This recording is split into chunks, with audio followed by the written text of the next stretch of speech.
مجھے ایک واقعہ یاد آ رہا ہے سبحان اللہ تو سبحان اللہ میں عرض کرنا چاہتا ہوں. جی بسم اللہ. میں نے وہ معارج النبوہ میں بھی پڑھا ہے جی جی اور دیگر کتب میں بھی اس کو نقل کیا گیا ہے جی جی کہ ایک یہودی اور اس کی بیوی اپنے گھر میں تھے تو مسلمانوں کا گھر صحابی رسول کا ساتھ تھا. تو جب وہ قرآن پاک نازل ہوتا تو وہ پتوں پہ لکھا ہوا ہوتا ٹھیک ہے. تو ان کے گھر میں موجود تھا. جی جی تو موسم خراب ہو گیا, بارش آنے کا جو تھا وہ موسم ہو گیا. تو صحابیہ نے صحابی سے کہا جی کہ یہ قرآن پاک کا نسخہ ہے تو اگر بارش آ گئی تو یہ مسخ ہو جائے گا, ٹھیک ہے. بارش سے یہ نسخہ کہیں ختم نہ ہو جائے, مسخ نہ ہو جائے. تو ہم یہ کرتے ہیں کوئی ایسی محفوظ جگہ ڈھونڈ لیتے ہیں ٹھیک ہے. کہ جہاں پہ اس کو رکھا جائے تاکہ یہ محفوظ رہے بارش سے. اچھا تو ساتھ والا گھر یہودی کا تھا. وہ پنجابی میں لوگ کہتے ہیں دن ہون پدرے تے پوجے اگن موٹ. جب کسی کی بننی ہو سنورنی ہو تو اللہ تعالیٰ کئی راستے دکھا دیتا سبحان ہے. اللہ. تو آپ اس صحابیہ نے کیا کیا, صحابی نے کیا کیا, اس قرآن پاک کا نسخہ اٹھایا جی جی اور یہودی کے گھر گئے, جی دروازہ ناک کیا, وہ باہر آئے, یہودن گھر تھی, یہودی گھر نہیں تھا. ٹھیک ہے. اب اس سے کہا کہ ہمارے گھر میں کوئی سیف جگہ نہیں ہے, بارش آنے والی ہے, چھت جو ہے وہ خراب ہے, تو آپ ایسا کریں یہ قرآن پاک اپنے گھر نسخہ رکھ لیں, ہمارے نبی پہ نازل ہونے والی کتاب کا یہ نسخہ ہے, آپ اپنے گھر رکھ لیں, تو جب بارش کا موسم ٹھیک ہوگا یہ موسم تو ہم لے جائیں گے. جی تو اس نے ڈرتے ڈرتے کہ میرا خامد تو یہودی, ہمارا عقیدہ تو یہ نہیں ہے, ہم تو مسلمان نہیں ہیں, جی جی لہذا اس نے پکڑ کے نا جی تو گھر میں رکھ لیا. جی اب جب شام ہوئی نا تو وہ یہودی گھر آیا, جی جی تو وہ کھانا کھانے لگا تو اس پاس بیٹھ گئی. تو اس نے ڈرتے ڈرتے کہا کہ میں نے سرتاج آپ سے ایک بات کرنی ہے. جی کہا بول, کیا کہنا چاہتی ہو؟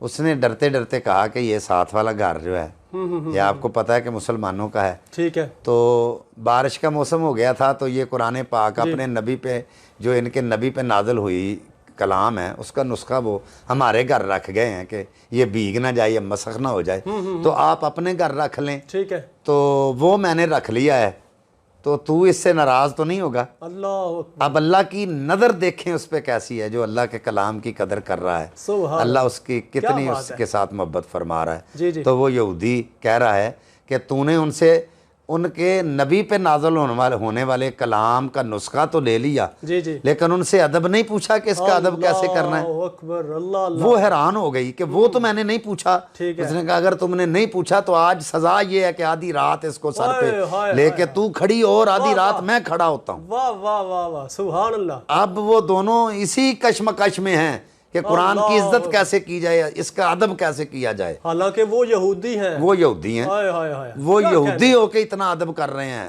اتنا اس کے قرآن کا احترام کر رہے ہیں. سبحان اللہ. تو جب وہ یہودی رات کو سویا تو اس کو بھی حضور کا دیدار ہو گیا, جب یہودن سوتی ہے تو اس کو بھی حضور کا دیدار ہو گیا. تو جب فجر کی نماز ہوئی تو حضور نے نماز پڑھائی, پڑھانے کے بعد اللہ کی طرف سے جبریل آیا اور کہا اے پیارے, رب یہ فرماتا ہے کہ ابو بکر اگر کلمہ پڑھے تو تیرے قدموں میں آ کے, عمر کلمہ پڑھے تو تیرے قدموں میں آ کے, عثمان کلمہ پڑھے تو تیرے قدموں, جتنے صحابی آتے رہے تیرے قدموں میں آ کے اسلام قبول کرتے رہے. لیکن آج میرے قرآن کی ایک تعظیم کرنے والا گھر ہے, جنہوں نے ساری رات اس کی تعظیم کی ہے, آج تم خود جا کے ان کو کلمہ پڑھا کے آؤ.